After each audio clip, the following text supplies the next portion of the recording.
This Slardar, I want to see how well he does. I feel like if Slardar doesn't have a good time, he's the one who's going to have the easiest case of initiating, like picking up a blink and then just like blink stunning. It's easier and low cooldown than like Winter's Curse, which is sometimes a little hard to use with the way it works. It can kind of grief your team sometimes, and then Searing Chains being a little random. So I want to see how good of a game Slardar has into this Yeah. Morphling, because if he has a really bad time, then I think you're just going to lack a bit of playmaking Bottom on the side of lane. Bammysoy. Oh no. Well, Bammysoy is about to be giving up the first blood here, and it goes to the Tidehunter as well. Such good body blocks out there from Lelis against a difficult hero to body block as well, right? Like all these illusion heroes have really small like collision boxes, but manages to get some really good blocks there. BNC will be able to grab the top rune. I mean, that's just a great rotation from Nouns, grabbing that first blood. And for Tidehunter, that's going to mean probably an immediate soul ring or something like that. We'll see. He has a full wand completed instead. Okay. It's like sometimes you go for like soul ring to get some extra armor against some of these heroes and then rush your phase boots, but looks like he just wants the completed wand instead. 2 for 2 on the rune. Sammy gets the click war, and he's just gonna, I mean, this is the problem. Like Gush level, like it's a good amount of damage level 1. Just brings him down to half HP. Z-Freak now in trouble, as he might be forced to TP, honestly, with Lelis here. Blood Grenade comes out. He's gonna give up a second kill here to the Tidehunter. He's waiting for one more auto attack, and that is one hell of a way to start the game for your offlane Tide. He just queues up a couple mangoes, and he is on his way to his boots. Yeah, I was gonna say the good thing about Samson dying so early is that at least he's gonna make it to the lane on time, not miss, you know, like you don't show up practically dead, you don't miss the first wave. But actually he still lost a huge chunk of his health coming into the lane, and now with that follow-up kill on Z-Free, like they're here for the lane, but Gunnar is just starting with a huge net worth advantage. Yeah, not really any XP advantage though, since it took him a little bit to finish off the kill from the NP. Sammy actually went and denied away like half the creeps, and so he's actually just right on par with the Tidehunter in terms of XP. So he's not going to like get that level 2 timing on Gunnar and then dive Sammy again. But this is still like a pretty massive gold advantage for this bottom lane. He is sitting at 1,400 net worth already on this Tidehunter. He is very happy.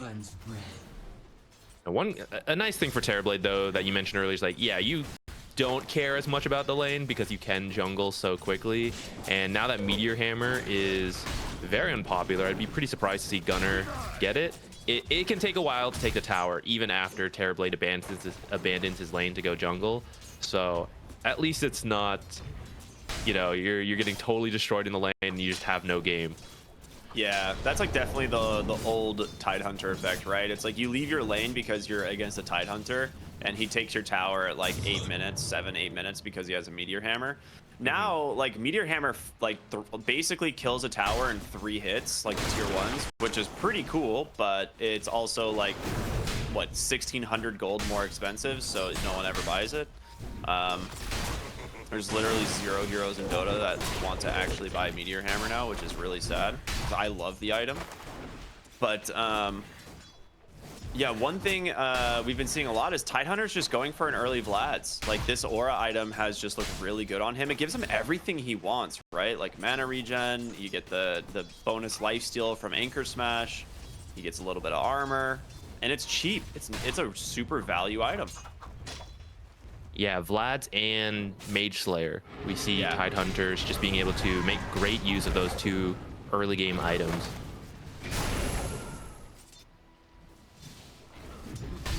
We haven't Top even lane talked going about pretty these side decently. lanes, but yeah, I was gonna say, look at Moo, man. He is 17-2 on this Slardar. Yeah, I mean, maybe Tidehunter got a couple kills early, but he is getting crushed in CS compared to this offlane Slardar, which this is not what I would have expected. Yeah, me neither. That bash does help, the extra damage. When you hit something a couple times, you can use that bash to secure some creeps. So maybe that's helping him out here, doing well for himself. Mid lane, I saw Ember had the lead for a little bit, but looks like Pango's popped back up. It's a pretty even lane so far, but the second water rune's coming up here. Doesn't maybe some supports are rotating over. What we saw yesterday in the nouns versus Shopify Rebellion series is that the mid matchup would be kind of close. Okay, hold on. Moo's looking, he's going under this tower. Yeah, they got him. There's an Arctic burn up in 1 second. That should just provide just enough slow to find the kill. Yuma's low on mana, does have a Fairy Fire as well, but they will be able to just continue to dump in damage here. There's the Cold Embrace coming through. This is honestly, this is why Wyvern is so strong. The single point Cold Embrace is so good. I really value, especially against a lane like Morphling and Venge, which is depending on that negative armor, physical damage, poke, and harass. Yeah, just being able to negate all of that while healing, very good. Now creep dragging back to make sure he can secure even more CS. The point I was saying, though, in the mid lane in the series yesterday, we saw that it was very even to start, and then off of some power rune rotations, it totally changed both the matchup and the whole game. So we'll see if Nouns, you know, starts to practice for that. I think they are expecting to win here and get to go play Shopify Rebellion. Let's see if they start putting it into work to make sure to help secure some of those 6-minute runes and make sure their mid lane goes off better than before. Did you see what Moo was doing top just now? So Keeping like, you know the creeps in the river, like the little dent on that left? Yeah, because he gets bonus armor and regen from the river there. So he was just like, it's just a slight little efficiency of like, oh, if I'm going to stall the wave, I'm going to stall it in the water where I take less damage. Like, yeah. I don't know. Neat little thing that, you know, don't really notice. Gunner, bottom lane. Ooh, again, Z Freak. Oh, what a juke for the moment. Just trying to hide into the trees. They're actually just going to turn it around. No way!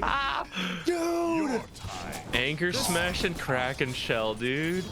The juke on that Sprout. He literally dies there if that Sprout hits. That is just so good. Yeah, he has a quelling blade, but when you're already in trees, sometimes the collision from the other trees will keep you in the Sprout even after you've, you know, cut a tree and you're supposed to have a path out. Oh, top lane, Moo getting a little low. He's got 7 wand charges, so I think he's okay. Oh, wait a minute, fly. Oh, Stun just a little off. A little off on the crush there. I think he like didn't realize how much damage that bash was gonna do to the Venge. I think it caught himself off guard a little bit. He's actually in a lot of trouble here. With Yuma, adaptive strike, does have a raindrop in 1. Okay, so he'll survive. As far as the first middle rune goes, it went to Mobe. Winter Wyvern and Nature's Prophet both came over. Pango's forced to roll out to be okay. At least Mobe is not getting like 6 kills off 1 rune like we saw in some other games.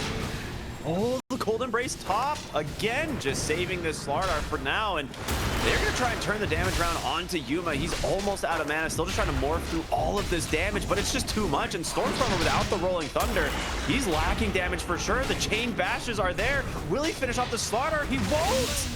Oh no! What a disaster. Moo just chatting up on these guys, and this Cold Embrace, just that single point, completely resetting this fight again. That Slardar puddle value as well, just so much different sources of regen coming in, being healed from the Cold Embrace in his puddle. They're just doing nothing to him. I can't believe he just went from one hero to the next and didn't die. Bonk. All right, we were worried about Slardar's start, but it is looking great so far. I wonder if he'll get a blink right away to start making plays, or if he's gonna keep the lane seems to be going fine. Maybe he's just gonna get another item to like continue to smooth that out. Sometimes we see like Echo Saber, Mask of Madness, actually Mage Slayer queued up on him, so that's pretty cool. I've seen this a little bit. It's actually really sick for the like, well, we'll come back to it as there's a fight breaking out in the mid. Chains does manage to cancel out that Rolling Thunder though, and that might have been a kill onto the Nature's Prophet otherwise. He gets an Arcane rune, so I mean Mobe is just having a great time mid here with these runes. Oh yeah, the Slardar. So one thing about Slardar that's really cool with the thing like Mage Slayer is you just like go to the ancient creeps and you just like can spam crush on cooldown and keep yourself like a puddle there to regen and tank through pretty much all the damage. Yeah, he really benefits off that mana regen because there's not too many mana items he wants to buy. The old one was Echo Saber, right? But like, yeah, this one's just infinitely better. Yeah, Mage Slayer is the item of the patch right now. Echo Saber, not so much. Deep movement here to try to find Samson. They're going to... Oh, they checked the wrong way. All right, Samson's out. That would have been a really nice kill. And he was close to the wall too, so they probably could have gone the roll just to lock him down the whole time, because he actually did take a point in Sunder. That's too bad for them. They kind of had a 50-50 guess on which direction he went.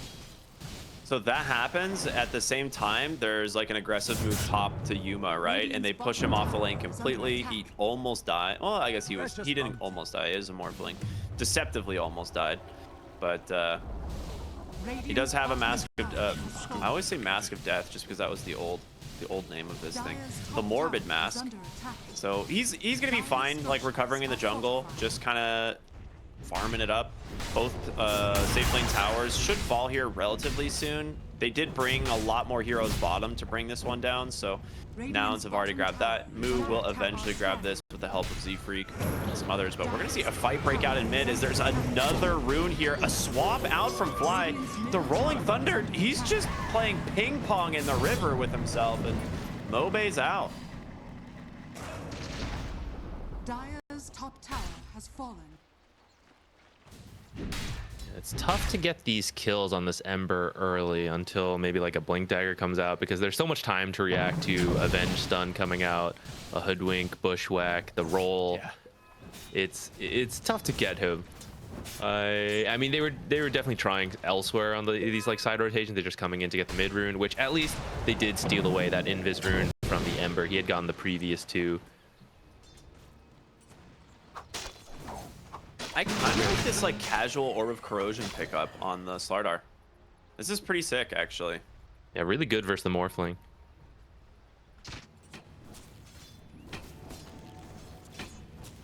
Also just a hero that benefits from the attack speed change quite a bit, right? Yeah, Slardar loves that early attack speed. Especially because now that the Slitherine Crush gives him a little bit of a puddle, it just feels like he's so tanky, just even without buying too much. So now it's just how does he get in that extra damage, the extra bonus physical damage from that bash of the deep in the puddle, all of that. It's just all about attack speed. Mid lane. Z-Freak's gonna TP on in here. Bushwhack just barely off the mark. Mobe's been really good with his Quelling Blade usage. Like spamming these every time he sees this like Hoodwink come anywhere near him. He's just like throwing a Quelling Blade constantly on the ground near him. But I mean, nouns haven't really been able to connect on a whole lot right now. Gunnar is very farmed on his Tidehunter. I thought he was gonna go for the Vlads first, but he just has a Mage Slayer instead, completed at the 12-minute mark. And no points in Ravage as well. I was going to say we haven't quite seen them come together with the Ravage and the roll, but it's not even possible yet. Opting for a much stronger laning build by getting more points in his regular abilities. Gunnar does find the real Terrorblade. Of course, it's the real Terrorblade. Finds Terrorblade here. Yeah, you're just gonna go back to farming, staying bottom. I think for the most part, Bammysoy are getting the better half of the map at this point. Like, yeah, your Tidehunter's finding net worth, but arguably the more scary thing is this Terrorblade is second on net worth, and he's closing in fast. Like, he will outpace a Morphling. And your Pangolier has really struggled to get off the ground, as he is still about 500, 600 gold away from a defusal, which is going to be his go time, right? Like, he still needs to get to the defusal timing. Yeah, almost done with it, so we might see them smoke up soon. Tidehunter did grab his point in Ravage now, so they're going to have a very strong team fight. They just have to be a little bit careful of Winter's Curse, I would say. But they should be able to take a fight, or at least force some objectives here.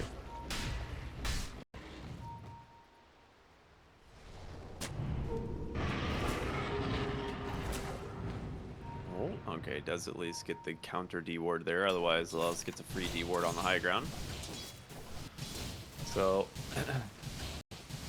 I'm trying to think about the support duos as well. And honestly, Bammysoy's support duo is terrifying if they happen to get a lot of XP and net worth here. Bottom lane Gunner just walks away from danger. 3 points in the Kraken shell. Very difficult to lock this guy down. Bammysoy gonna smoke up first. See if they can find anyone. Tidehunter maybe a little too tanky. I think that's who they're looking for, but Fly's already got the Wisdom Rune, gets the stack as well.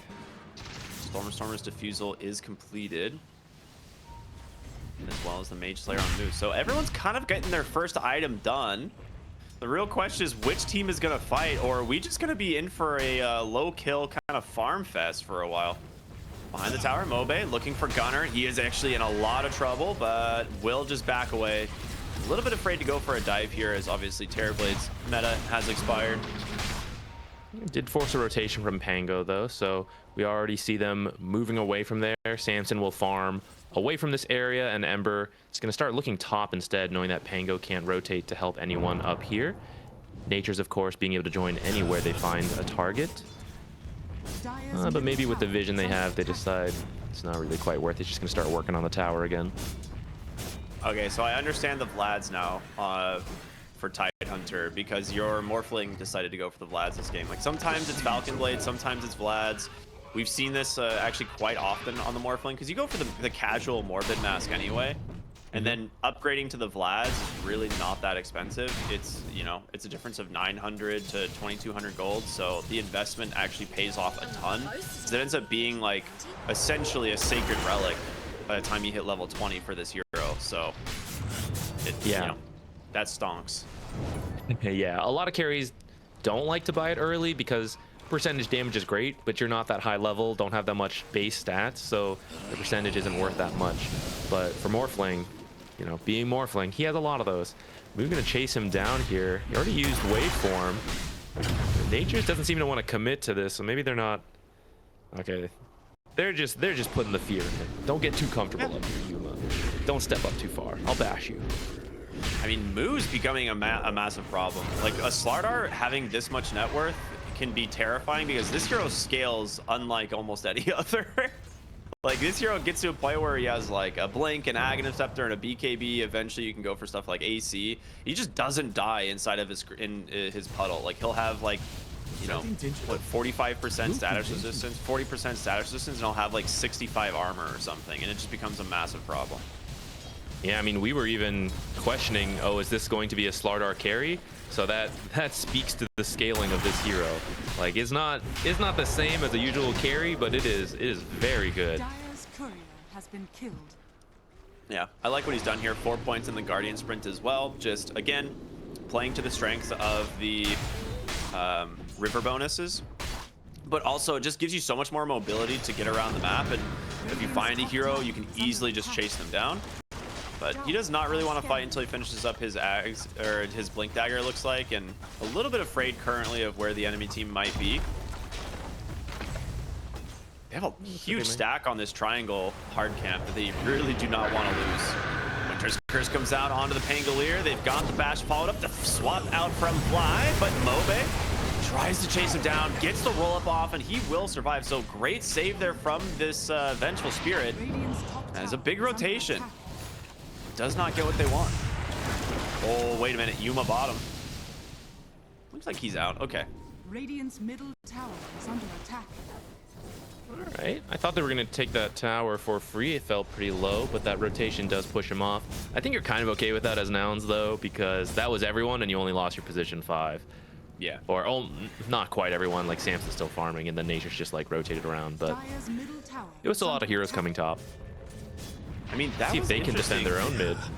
I didn't expect this, but a super early roll-up shard for the Pangolier, and it's actually I mean, it's a really good pickup this game, right? If you think about it, you're against the Slardar, you can just instantly dispel that, and just get rid of chains as well to go straight for the Rolling Thunder. Mid lane looking for BNC here. Cold Embrace will buy him a little bit of space, but there it is, baby. The Sharpshooter finally getting pulled out here, so Lelis will grab himself his first kill of the game as they clean up the mid-tier 1 tower as well. Looking for Mobe top, actually pretty low on mana. As Gunner eats him with the leash. Ooh, He's got him. hard. People don't expect the dead in the water that quick. Mobe gets the cleanup on it and jumps out just in time with the magic wand. Beautiful composure from him. And that is a Ravage down. That was the last second. That was very close. I think he had Mage Slayer applied to them, right? Yeah. Yep, absolutely. Just reducing that damage. I like this dead in the water early pickup. It's gonna be really nice versus the Ember, of course, but Winter Wyvern's gonna try to fly away. Slardar trying to like sprint everywhere with his bonus movement speed. It's gonna trap people. Really cool pickup to see so early. I feel like against the Slardar, it's like a lore counter as well, since he's like a water-based character, right? And he's just like getting pulled back to the depths. I want to point out, Slardar almost has an axe. He said, "Screw the blink dagger." He is just going straight axe scepter, and he is now 350 gold away. He's just been walking back and forth between 8 and farm on cooldowns. Sammy's having full control on both sides, so they have a lot of map still farm. His neck and neck. It's only 5-5 at almost 20 minutes in this game. While most of the games we've seen in this tournament have been absolute bloodbath. So this is a complete change phase for these teams. Usually ending around this point. But here we've only got about 3 tier 1 towers down throughout the map. Both teams seem... It's interesting. Usually one team feels more pressure to make plays early, but so far it kind of feels like both teams feel comfortable with their carry going to the late game. And it's true, there's benefits to both sides. We talked about how Terrorblade with the Scotty can do pretty well versus the Morphling, but at the same time, Morphling can copy Terrorblade, and he can actually also copy this Winter Wyvern. Even Slardar, right? Ember, like there's a lot of good copies for him to steal with his ultimate and make him pretty powerful. So a lot of this really will come down to the execution. Yeah. I was talking about the support duo again on Bammysoy earlier, and it's just like Z-Freak is gonna eventually become a massive problem, right? Like Nature's Prophet always will find his farm, it feels like. Looks like both teams wanted to make a play, but now decided to back up, grab the Tormentor and their Wisdom Rune. And they're gonna try to sneak Roche on Bammysoy because of this. They see the Tormentor notification, they know where they are. Slardar usually does make this quite fast. This is a little slower than I thought, actually, considering how farm they were, but they're getting through it.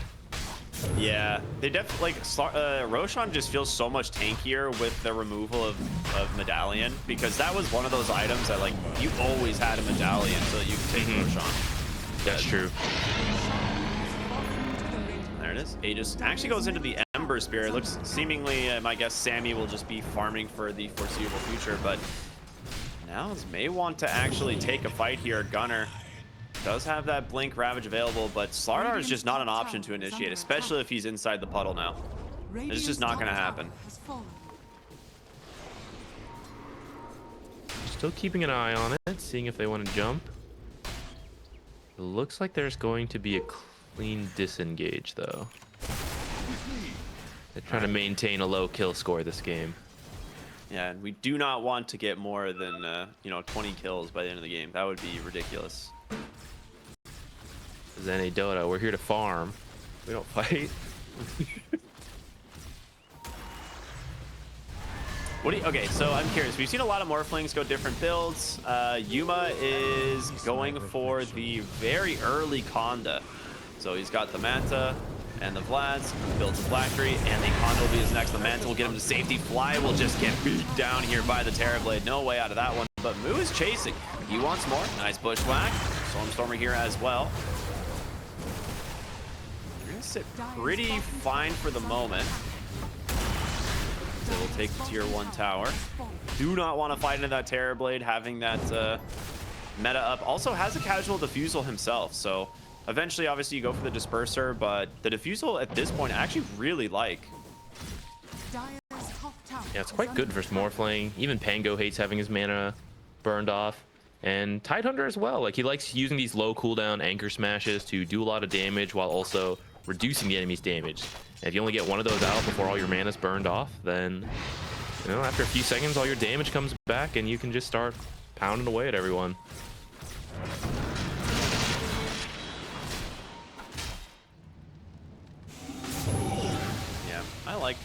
I like this Mage Slayer Tide. Mobe just took so much damage there, and Gunnar almost gets the blink. Dead in the water dropped. So almost manages to find the Aegis there, but he will rejoin his team on the bottom side of the map, and he's gonna be just fine. The longer this goes, actually move. They get Maybe to gonna be swap found. out. No, he's so fast. You were mentioning Z-Freak slowly scaling up, and we kind of see that. Like, if you look at the net worths, all the cores are really close to their counterparts, but Nature's Prophet, he's doing Nature's things, right? You get to farm and still show up to fights with that global teleportation. Actually just uses his shroud there, or his shard, but actually doesn't affect creeps. I think he's learning.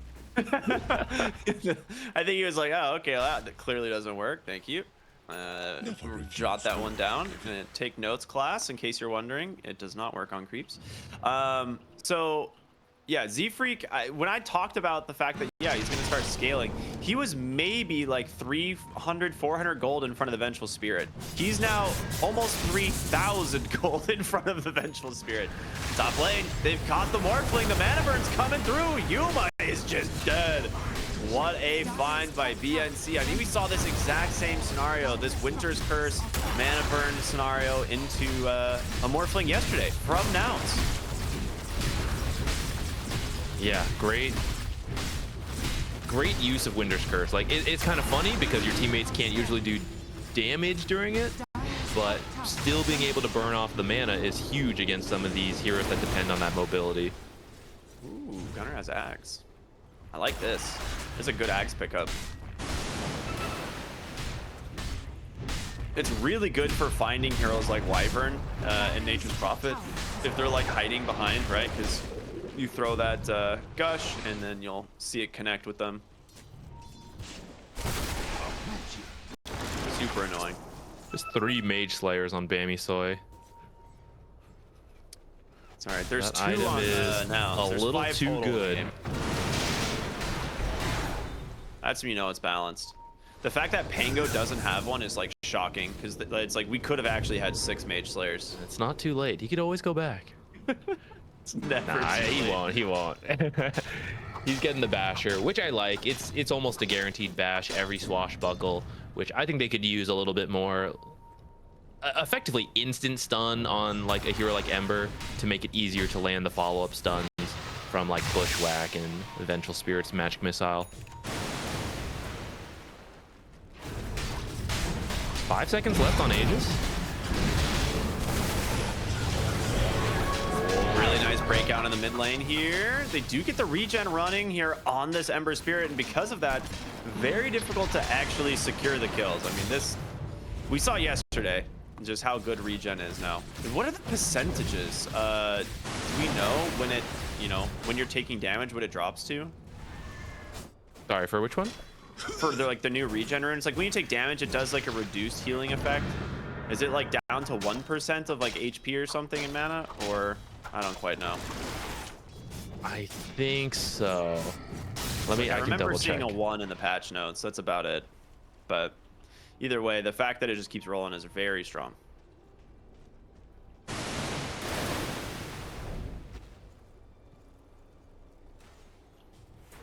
Yeah, 1%. 1%? All right, nice. Dude, wow. My brain sometimes stores the most useless info. Shiva's pickup on the way for Ember. He's got the money. I think his courier's on the way. I don't think he'll save buyback, but that's really nice versus Morphling. You now have, I think he still has the Orb of Corrosion. Yeah, he still has the Orb of Corrosion. You've got a Spirit Vessel, you got a Shiva's, a lot of heal reduction. Ooh, great Winter's Curse from BNC, but what they don't know, Gunner's here on the backside, gets the Ravage, the can't burst the Terrorblade. Sammy's gonna go down first, Moo on the run. Difficult kill for sure. Blink gets interrupted over and over. Can he get out of here? He drops the crush for now. He's getting all that bonus move speed and armor, but there's just too many heroes. Moo will eventually go down. Beautiful Ravage there from Gunner. Yeah, that was a sick play from Gunner. We've seen him they give him these heroes like Magnus, Winter Wyvern, this Tidehunter now. He finds the big ultimates. He is really good at it. Man, I feel like that's one of the first that's the first kill we've seen from Nouns in like over 10 minutes, I think. That's true. That's true. I'm gonna see the last time that they got a kill. It was, yeah, about 18 minutes. So it's been 10 minutes since the last kill from Nouns. Wow. Radiant's top tower is under attack. Gunnar gonna grab an early, well, I say early, it's like his 4th item on AC's farmed in this Tide. So AC will be really nice versus the negative armor and high physical damage from this Terrorblade, who we didn't even get to see any of that damage that last fight. Just got 100-0 burst killed off that Ravage. That Conda morph, dude, actually does so much work against this guy. You know, what's he going for next? Butterfly? Mid lane, looking for the Ember Spirit. He's got to kill this anchor, and he realizes it's not happening. Beautiful find once again here from Gunnar. He's got level 18 now. So long, 10 seconds. Yeah, you either kill the anchor or you die. There's just no way. Yeah, I think I caught a glimpse of it at the end there. Half the duration on Dead in the Water had expired. Oh, whoa, what a swap out from Fly there. Thank you, Fly. Ooh, yeah, tip your support, man. That was close. That was literally mid-blink crush animation. What was I just saying? Oh yeah, Dead in the Water lasting 10 seconds. Like, Ember survived through 5 seconds of that, and if it had been like any other stun, it could have been multiple stuns, and he would have been okay to just Remnant right after that. But because Dead in the Water lasts so long, you're right. Like, you have to kill that anchor, or you have to be able to survive for 10 seconds against a really farmed Morphling at this point, and that's just not happening. Yeah, who basically has his Butterfly. I mean, he's 140 gold away. He's just going to sell the Wraith Band, it looks like. So that is even more difficult to deal with now, because Terrorblade's not a hero that likes to build MKB, obviously. Neither is Slardar. So this is probably one of the best items he could have picked up this game. There's almost no counters to this Morphling at this point, who also happens to get an Elven Tunic to add insult to injury there. Aggressive swap onto, oh my god.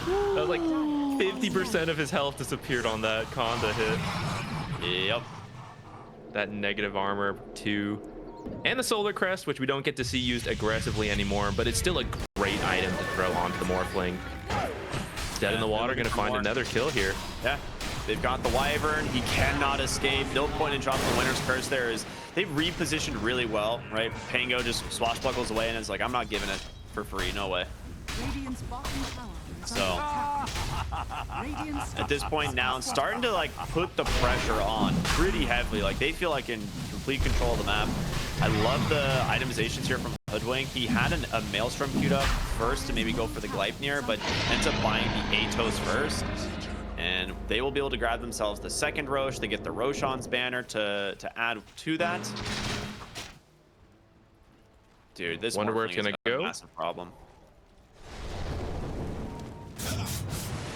Yeah, and he's gonna have the space to hit. I mean, we're seeing Dead in the Water set things up for him, but he's also got the Ravages. He's got the swap saves. Like, he has a lot of things to make his life easy and to find like whatever fight he wants. And if he steals Meta or Winter Wyvern, or he morphs into them, right, then he can just attack from even further. Like, he's having a great time. Terrorblade, on the other hand, is having to start to deal with this Pango Aghanims as well. Just being able to constantly throw out these like lucky shots, reducing his attack speed, possibly bashing him once that basher's finished.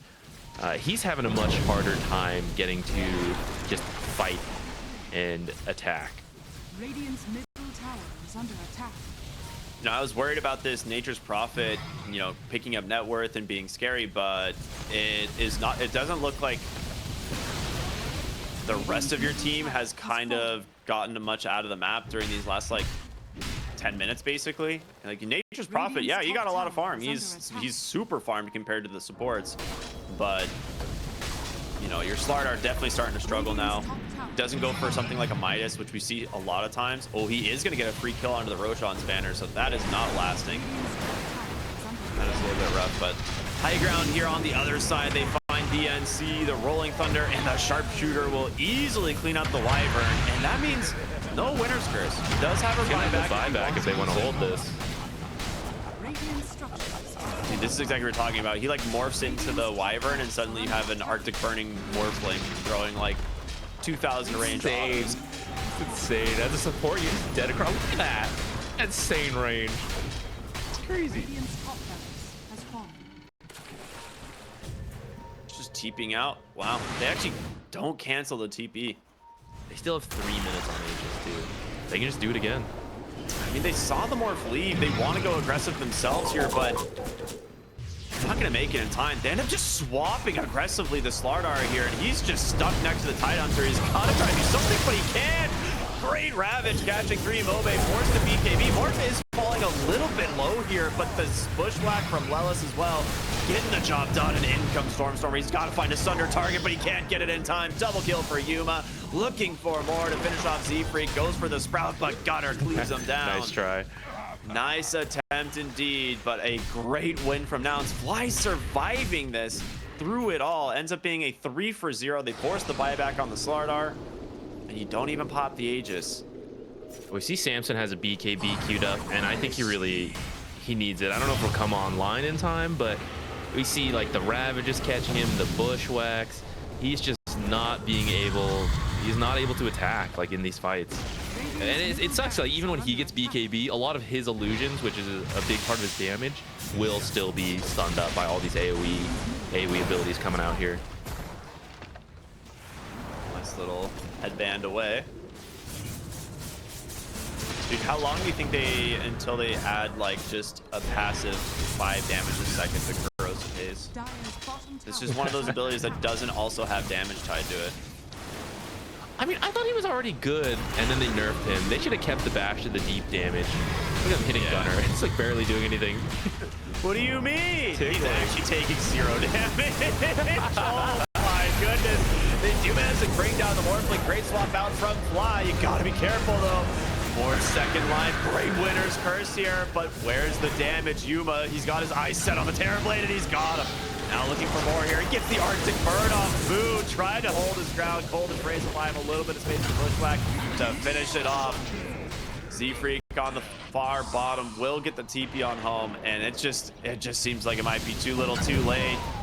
Yuma is level 25 with a waveform cooldown. It's got a Satanic done as well, as it is now Wyvern versus Wyvern. Mobe, you gotta be careful, dude. This guy is doing some serious work. Goes in aggressively. Will almost finish off Gunner. Brings it down to 13 HP, but he gets out, and that's the GG. Game 1 will go the way of Nouns. That was looking very close until suddenly it was not. That really shifted so quickly. Right? I mean, this game was literally 5-5, and then I think Bammysoy found